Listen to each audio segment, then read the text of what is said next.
இனக்குழுக்கள் இருந்து பிரிந்து அவன் என்ன பண்ணியிருக்கான், ஜாதிய குழுக்களாக மாறி இருக்கிறார். ஆனாலும் கூட அந்த தொல்லியல் துறையில் நம்முடைய ஜாதிய குழுக்களை மறைத்து அவர்கள் எந்த பேரும் அடையாளம் விடாமல் அவர்கள் குறிப்பிட்டிருந்தார்கள். நெல் நாகரிகம் சீனா என்று சொன்னார்கள். ஆனால் இந்த தொல்லியல் துறை சொல்கிறது நெல் நாகரிகம் தேவேந்திர வேளாளர் சமூகத்தை சார்ந்தவர்கள் என்று தொல்லியல் துறை ஆவணப்படுத்தியுள்ளது என்பது நான் இந்த நேரத்தில் உங்களுக்கு நினைவு கூறுகிறேன். தியாகி இமானுவேல் சேகரனுடைய காலத்திலிருந்து தொன்று தொட்டு இதுவரைக்கும் நம்முடைய அரசியல் பயணம் வெற்றி பெற்றுள்ளதா என்ற ஒரு கேள்வியை எழுப்பினோமானால் நாம் அரசியலில் படுதோல்விதான் அடைந்துள்ளோம். பலவிதமான இயக்கங்கள் இருந்தாலும் பலவிதமான அமைப்புகள் இருந்தாலும் அரசியல் அதிகாரத்தை எப்பொழுது பெறுகிறோமோ அப்பொழுதுதான் நாம் வென்றெடுக்க முடியும் என்பதை நான் நினைவு கூறுகிறேன். இந்த நேரத்தில் காலம் நலம் கருதி இமானுவேல் சேகரனை பற்றி ஒரு சில வார்த்தைகளை நான் கூற ஆசைப்படுகிறேன். இது ராமநாதபுரம் மாவட்டத்தை சேர்ந்தவர்கள் யாராவது இருந்தால் கை தூக்கி பார்க்கலாம்.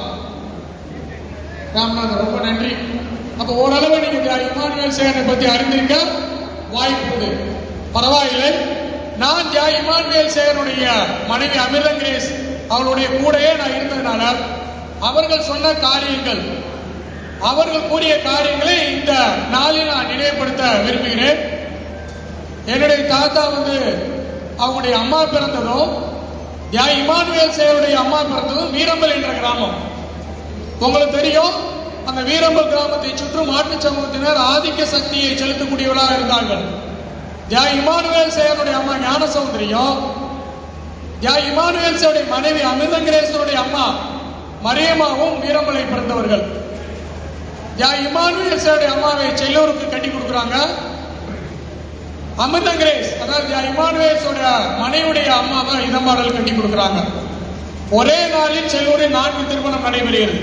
இமானுவேல் சேகரன் ஐயாவை சேர்த்து 4 திருமணமும் நடைபெறுகிறது. இவர் சிறு வயதிலிருந்து ஆங்கில வெள்ளக்காரங்கிட்ட படித்தால் அநேக மொழிகள் இவருக்கு தெரியும். இவர் தன்னுடைய பணிக்காக ராணுவம் செல்கிறார். கடைசியாக இவர் ராணுவம் புரிந்த இடம் எதுன்னு கேட்டீங்கன்னா ராவல்பிண்டி. இப்பொழுது இது பாகிஸ்தான்ல இருக்குது. அந்த ராவல்பிண்டி ரெஜிமெண்ட்ல தான் அவர் இருந்தார். அங்கிருந்து தன்னுடைய ஊர் செல்லூருக்கு வரும்போது அங்க என்ன வழக்கம் கேட்டீங்கன்னா, செல்லூர் கிராமம் இஸ்லாமியர் அதிகமாக வாழக்கூடிய அந்த கிராமம். அந்த கிராமத்தில் ஒவ்வொரு விழாக்களின் போது நம்முடைய தேவேந்தர்களுக்கு உணவு கொடுப்பார்கள். எதில் உணவு கொடுப்பார்கள் அப்படின்னு கேட்டீங்கன்னா, பனை ஓலையில் செய்த பெட்டி, பனை ஓலையில் செய்த பெட்டியில் தான் உணவு கொடுப்பாரு. இதை அவங்க தாயார் வாங்கிட்டு வரத பாக்குறாரு. அப்ப கூப்பிட்டு சொல்றாரு, அம்மா நீ இந்த மாதிரி வாங்காத, இந்த மாதிரி நீ ஓலைப்பட்டியில் வாங்காத, ஒரு இழி செயலாக அப்படின்னு சொல்லி அவர் நினைச்சார அன்பா சொன்னாரு. அவங்க அம்மா சரி சரின்னு கேட்கிறாங்க. மறுபடியும் இதே மாதிரி ஒரு விழால வாங்கி வரும்போது அவங்க அம்மாவோட மிகப்பெரிய வாக்குவாதத்தில் ஈடுபட்டு அவங்க அம்மாவை அவர் என்ன செய்யறாரு, மிக கடுமையாக கண்டிக்கிறார். இது என்னுடைய பாட்டி சொன்ன அந்த இது. சரி, எப்படி இவர் சமூக இயக்கத்துக்குள்ள முன்னெடுத்தார் அப்படிங்கிற போது இங்க இருக்கக்கூடிய அடிமைத்தனம், இருக்கக்கூடிய ராமநாதபுரம் மாவட்டத்தில் மிகப்பெரிய அடிமைத்தனத்தை கண்டு அவர் என்ன செய்யறாரு, வெகுண்டு எழுதுதான் அவர் திருப்பி ராணுவத்துக்கு போகல. சிறு சிறு காரியங்கள், இரட்டை கொலை முறை ராமநாதபுரம் மாவட்டத்தில் இருந்தது. அதை அடித்து ஒடித்து நொறுக்கினார். அந்த இரட்டை கோலை வைத்து நடத்திய கடைக்காரனுடைய, அந்த காலத்துல பாய்லர் சொல்லுவாங்க, கொதிகலன், அதனுடைய நீரை பிடித்து அந்த கடைக்காரனை மூஞ்சியில ஊற்றி மிகப்பெரிய ஒரு சமூக புரட்சி பண்ணியிருக்கிறார். அவர் கிட்டத்தட்ட ஒரு 6 அடி 6.25 அடி இருப்பாரா, நல்லா ஹைட்டா இருப்பாராமா. ஜெயஜாண்டிசமா இருக்கிறதுனால அவருடைய பேச்சு ரொம்ப கம்பீரமா இருக்குன்னு சொன்னாங்க. எந்த ஒரு காரியத்தையும் அவர் தனிப்பட்ட முறையில் செய்ய மாட்டாரு.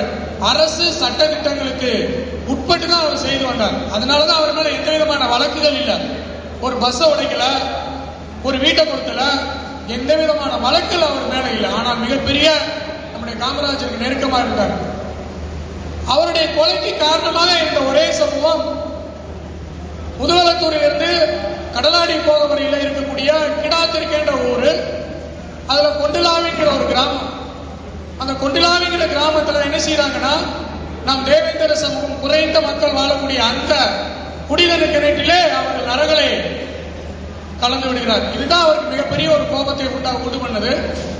உடனே அன்று இருக்கக்கூடிய மாவட்ட ஆட்சித்தலைவர் பணிக்கர் அவர்களை நாடி மிகப்பெரிய ஒரு சட்ட நிபுணர்களை வரை சொல்லி அந்த கிணற்றை ஆய்வு செய்யும் போது அந்த கிணற்றில் மனிதனுடைய நரகள் கலந்துள்ளது என்பது உறுதிப்படுத்தப்பட்டது.